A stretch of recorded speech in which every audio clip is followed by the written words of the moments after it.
Otep à tous, bien-aimés frères et sœurs. Je vous ai parlé de Emmanuel Macron qui s'est rendu à Budapest, qui a organisé la réunion de Budapest. Il appelle ça Communauté politique européenne. Donc ça, ce n'est pas l'Union européenne. Non, c'est une rencontre qui regroupe tous les pays de l'Europe. Ceux qui font partie de l'Union européenne et ceux qui ne font pas partie de l'Union européenne. Parce que Emmanuel Macron pense que l'Union européenne ne suffit plus. L'Union européenne ne pèse plus assez pour pouvoir combattre. Vous savez qui? L'Afrique. Oui, son problème c'est l'Afrique, ce n'est pas les États-Unis. Cette réunion que vous avez vue là, à Budapest, c'est contre l'Afrique, les amis. Et je vais vous le démontrer, c'est simple, c'est contre l'Afrique. Alors, Emmanuel Macron dit que nous devrons avoir une armée, une défense européenne, en dehors de celle de l'OTAN. Mais on va toujours coopérer avec l'OTAN. Vous voyez, on ne laisse pas l'OTAN, mais on doit avoir notre armée à nous-mêmes pour que nous puissions avoir la possibilité de nous défendre nous-mêmes. Question. Ils veulent se défendre contre qui? Puisque ils ne vont pas, cette armée européenne doit exister, mais elle ne doit pas être le contrepoids de l'OTAN. Elle ne doit pas être en contradiction avec l'OTAN. Elle doit toujours travailler, coopérer avec l'OTAN. Ça veut dire que cette armée n'a pas pour but de protéger l'Europe contre les États-Unis. Parce que l'OTAN, c'est l'Europe et les États-Unis. D'abord et avant tout. Europe, États-Unis. C'est pour ça qu'on appelle ça Organisation de l'Atlantique Nord. Donc, depuis l'Europe et puis jusqu'aux États-Unis. Mais puisqu'ils vont coopérer avec les États-Unis, avec l'OTAN, donc c'est une sous-force de l'OTAN, en quelque sorte. C'est-à-dire que les opérations où les États-Unis ne veulent pas participer, pour une raison ou pour une autre, parce que leurs intérêts ne sont pas garantis, parce qu'ils n'ont aucun intérêt à faire ces guerres, là maintenant, la sous-force de l'OTAN doit intervenir toute seule. C'est l'Europe. Maintenant, l'Europe va intervenir, faire la guerre contre qui? Contre la Russie? Mais non, la Russie fait partie de l'Europe aussi. À partir du moment où, dès que la guerre en Ukraine, qui va finir là bientôt, dès que ça va s'arrêter, c'est fini, l'Europe est unie, il n'y a plus de problème en Europe. Et le problème qu'il y a entre la Russie et l'Ukraine, c'est à cause des États-Unis. C'est parce que les États-Unis voulaient détruire la Russie, voulaient mettre la Russie en danger, voulaient balkaniser la Russie en fait. Ils ont utilisé l'Ukraine. Maintenant, ils ont buté sur un os qui ne pouvait plus avancer, ils sont obligés de s'arrêter. Donc, ils vont finir par coopérer. Il y aura des négociations, forcément. Quelles que soient les circonstances où il y aura une partie de l'Ukraine qui va sauter. Il y aura des négociations, ils vont s'entendre. Alors, donc, on a déjà exclu les États-Unis. L'Europe ne peut pas faire la guerre contre les États-Unis. D'abord, ils n'en ont ni les moyens financiers, ni les moyens militaires. Ils ne peuvent pas, puisque c'est les États-Unis qui assurent leur sécurité. Donc, ils ne peuvent pas faire la guerre contre leur maître. Contre la Russie, de toutes les façons, la Russie a déjà prouvé qu'ils ne peuvent rien faire devant la Russie. Donc, si c'est contre la Russie, c'est une guerre entre Européens. Ça ne sert à rien de mettre en place toute une armée qui va se battre avec un autre Européen, alors que la Russie a toujours demandé, justement, ils ont, comment on appelle ça, l'OCS. La Russie fait partie de cette OCS-là. C'est pour la sécurité au niveau européen. Bref, on voit que les États-Unis sont exclus, la Russie est exclue. Est-ce que l'Europe peut faire la guerre avec les pays d'Amérique latine? Non. Parce que si vous touchez à l'Amérique latine, ça c'est le précaré américain. Là, même l'OTAN n'a pas le droit d'intervenir.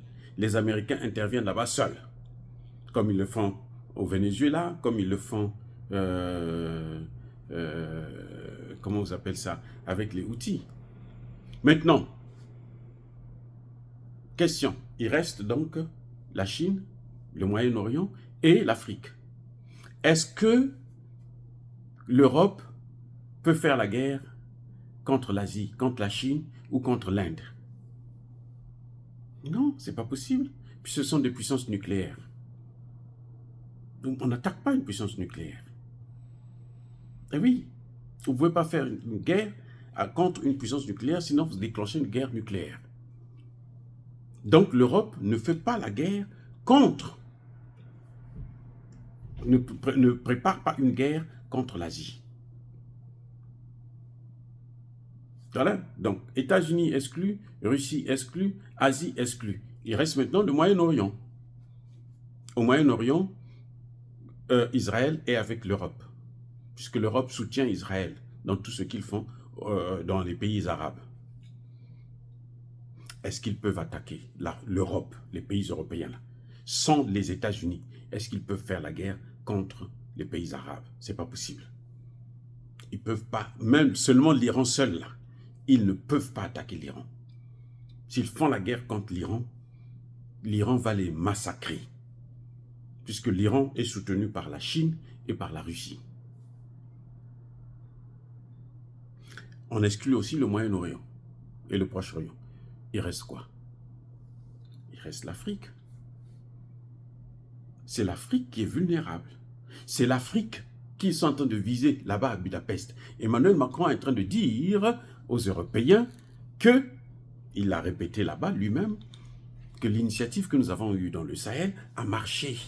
Pour lui, ça a marché. On a essayé d'avoir une sécurité à nous, sans les États-Unis. Ça a marché. Takuba. On a vu que Emmanuel Macron a donné le visa aux Danois pour aller intervenir au Mali. C'est Emmanuel Macron qui leur a donné le visa. Ils sont venus comme ça, comme des idiots eux aussi. Et heureusement que le Mali n'était plus le Mali d'hier, c'est le Mali d'Assimi Goïta qui a dit non, je ne vous laisse pas rentrer ici, repartez chez vous. Ça a soulevé un tollé au niveau international. Assimi Goïta a dit non, pas question. Ils étaient obligés de repartir. Et Emmanuel Macron s'est vanté de cette expérience qui a marché. La sécurité de la France, c'est vis-à-vis de l'Afrique. Mais de quelle sécurité parle-t-on? Quelle sécurité? Puisque l'Afrique ne peut pas leur faire la guerre. Aucun pays africain ne peut se permettre d'attaquer l'Europe.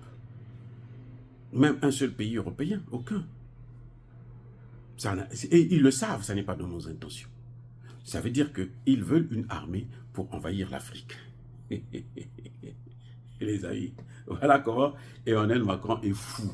Je dis bien, il est fou, c'est un imbécile. Il est vraiment fou.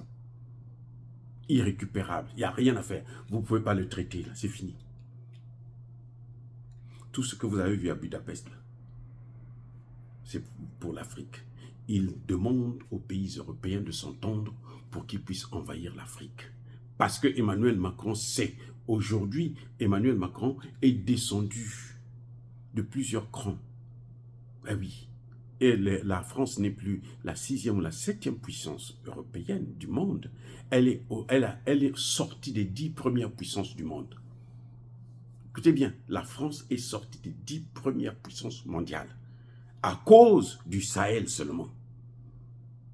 À cause de la perte du Sahel. Maintenant, quand elle va perdre le CFA, l'Italie l'avait dit. C'est Giorgia Meloni, là, avant qu'elle ne soit première ministre.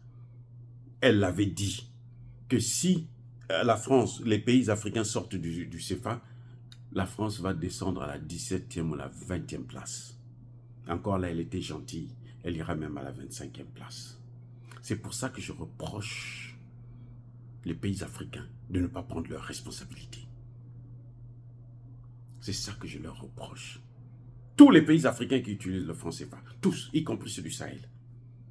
c'est la plus grosse erreur qu'ils sont en train de commettre, de ne pas prendre des engagements de sortir du CFA. Pour faire couler la France d'abord et faire en sorte qu'elle ne puisse plus avoir des moyens pour vous faire la guerre. Déjà là, avec le Sahel, seulement le fait qu'ils ont perdu le Sahel, ils n'ont pas encore perdu le CFA. Ils ont des grosses difficultés. Et ils sont en train de solliciter les pays européens afin qu'ensemble, ils puissent venir envahir l'Afrique. Sans les États-Unis. Parce qu'ils savent qu'avec Donald Trump ne leur laissera pas ça. Parce que Donald Trump sait que Donald Trump, c'est un homme, un businessman. Il sait que s'il laisse la France et les pays européens avoir l'Afrique, eh bien, il aura pour concurrent, non pas la Chine et la Russie, mais il aura pour vrai concurrent l'Europe. Donc, il ne va pas laisser faire.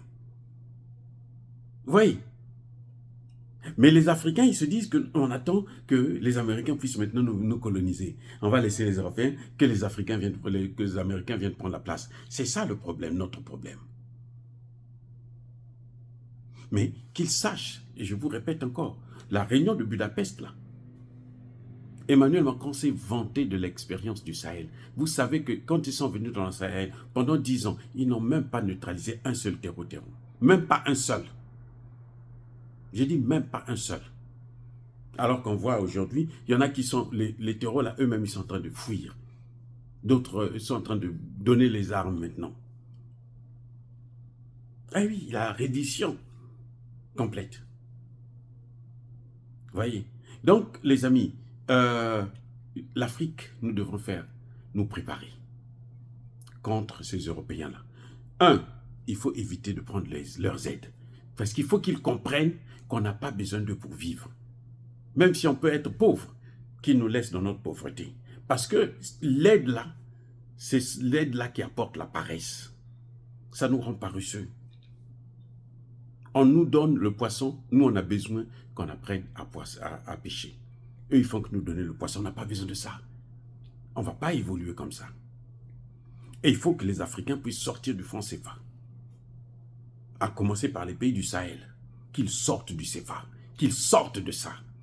Ça va aider à régler le problème du terreau. Mais tant qu'on restera là, la France aura toujours des forces. Vous avez vu, aucun pays africain n'est rentré dans la liste des participants aux BRICS à cause du CFA. J'ai entendu un imbécile qui racontait sa vie. Non, on peut commercer avec nous. À moins qu'ils créent une monnaie, qu'ils ont un moyen de créer leur monnaie. Sinon, vous êtes obligé d'utiliser les monnaies d'un des pays. Mais ça sert à quoi de laisser le dollar pour aller prendre la monnaie chinoise ou russe? Ça sert à quoi? C'est comme si on ne faisait rien. Nous devons avoir notre propre monnaie et commercer avec notre propre monnaie. Que les autres utilisent notre monnaie et nous, on utilise leur monnaie. Or, les autres ne peuvent pas utiliser le CFA parce que chaque fois qu'ils utilisent le CFA, la France a une partie dans cette affaire. Chaque fois. C'est ça les conventions. Chaque fois qu'ils utilisent le CFA, la France a des intérêts. Et nous n'avons pas besoin de leur donner une partie de nos biens encore. Ils se sont assez enrichis. Ils ont construit leur pays à cause de ça. Maintenant, ça suffit. Préparons-nous, parce que Emmanuel Macron est en train de mobiliser les Européens pour qu'ils puissent nous faire la guerre. Voilà, c'est tout. Et les Américains, j'espère que Trump va retirer les troupes américaines. Parce que, pourquoi ils ont besoin des bases militaires en Afrique? Ce n'est pas l'organisation de l'Atlantique Nord-Sud, c'est l'organisation de l'Atlantique Nord. Il n'y a pas le Sud dedans. Laissez-nous dans notre Sud avec notre misère. Je préfère ça. Oh les gars, soyez bénis, abondamment bénis par le Dieu des Kémites et par nos ancêtres évangélisés, mais que tous ceux qui persécutent le continent africain le pillent et le déstabilisent, qu'ils soient noirs, blancs, chinois, arabes, juifs, indiens, qui qu'ils soient punis, maudits, foudroyés, neutralisés, écrasés, effacés par le Dieu des Kémites et par nos ancêtres évangélisés. Vive l'Afrique éternelle, j'ai dit et j'assume.